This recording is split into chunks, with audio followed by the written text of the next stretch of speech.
So the CNN people came after Joe Rogan. And yes, did they? I didn't hear. Yeah. And one of them said, essentially, man, what's going on here? We've got this whole bureaus devoted to fact checking and the truth, and all these experts hired, and why the hell aren't people listening to us when they listen to Joe Rogan and he's just winging it? And I thought, just winging it, eh? You try just winging it in front of 11 million people for 5 years and see if you're still standing, buddy. You think just winging it is so easy. Well, first of all, why aren't you doing it if it's so damn easy? And second, isn't it something that with all your resources, you can only garner like 1/10 of the audience of one man who has like zero production expertise in his studio. He just puts it all out online. And all he does is have honest conversations. I mean, insofar as he's capable of that.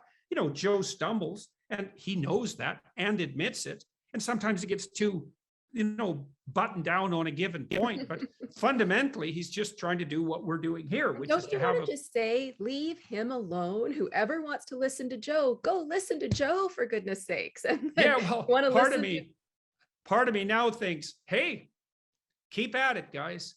Every time you attack him, 1 million more subscribers for Joe. They kick him off Spotify. He would have a new platform like in 2 days with twice as many listeners. And so Joe's got to the point where, as long as he continues to be careful, and he is being, I don't think he can be canceled. In fact, I think all the attempts to cancel him only redound to his credit and increase the rapidity with which he's destroying the entire legacy media. Canceling censorship is not good for humans, let alone democracies that have free speech as one of their fundamental pillars, Well, the only real rationale for opposing free speech, apart from ignorance, which is that you don't know that free speech isn't just another right and you don't know it's indistinguishable from thought, is the conclusion that you've already figured it all out. So you don't have to think. Or you're trying to hide something. Well, that's the other possibility. But those two things go hand in hand very frequently. Is that it's very often that people who are trying to hide something justify that to themselves with a kind of totalitarian certainty about their beliefs. They double down on them to hide their own moral iniquities. And so you have to believe that people like Rogan shouldn't be allowed to just have a discussion with whoever they want and wing it. And you think that because you think you already know. And, if your life is perfect and you're already living in the kingdom of God, and then more power to you, maybe you're right. And you can shut down free discourse because the heavenly heights have already been scaled. But I haven't met anyone like that yet. Most people I know think with not too much thought that there's some things they still have to learn and some ways their lives could be improved. And how are we going to approach that? Especially, you want to find out how you're wrong. You should talk to people who don't agree with you. Now, maybe 90% of what they say is not worth attending to, could easily be. Probably the same goes for you. But 10% might be just what saves you in the next crisis. This is one of the things I loved about being a clinician, is that I talked to lots of people who were really different than me, like seriously different from me. And if I wasn't learning something from them when I was in discourse with them, it was because I wasn't conducting the discourse properly. And so they taught me invaluable things. Mm-hmm. Even if you don't learn truth, even if you don't learn more reasons for why your position was right, at the very least, you have benefited from a very rigorous mental exercise. Yeah, well, that helps you. As you said already, you want to differentiate and assess your own beliefs. Well, why? Well, because your beliefs aren't a set of facts at your disposal. Your beliefs are tools that you use to navigate the world.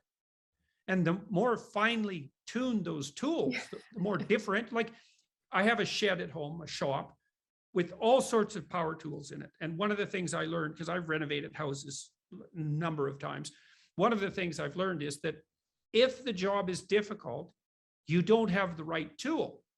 And then you can go down to Home Depot, which has like 50,000 square feet of tools, which is just phenomenal. And you can find some little gadget that somebody spent half their lifetime devising that makes that job easy.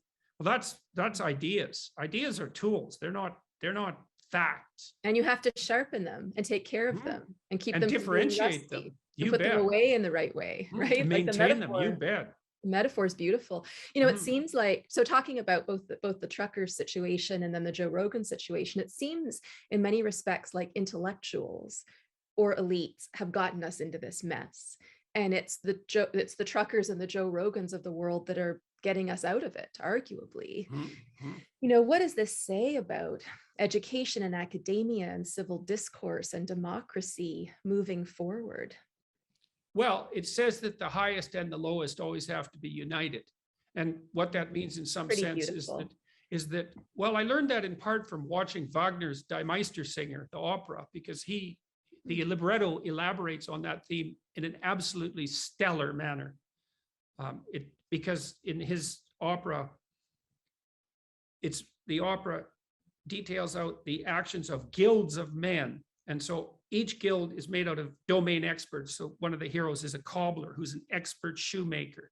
You think, well, who cares? He makes shoes. It's like, well, you have good shoes, so that isn't a concern of yours. But if you didn't, you'd think it was very important. And if you're a good enough cobbler, you get to sing. And if you're a good enough singer, you get to elect a master singer. It's a lovely structured sequence of metaphors. And so one of the things Wagner did so well in that opera was to point out that true expertise means the differentiation of abstract knowledge all the way down to the point of behavioral implementation. And it's one thing I really like about being trained as a behavioral psychologist. I'm very interested in psychoanalytic theory, but it's very abstract. Existential psychology, it's very abstract, meaning of life stuff. It's like, yeah, but where does the rubber hit the road? Well, the truckers know that. So more power to Rogan and the truckers.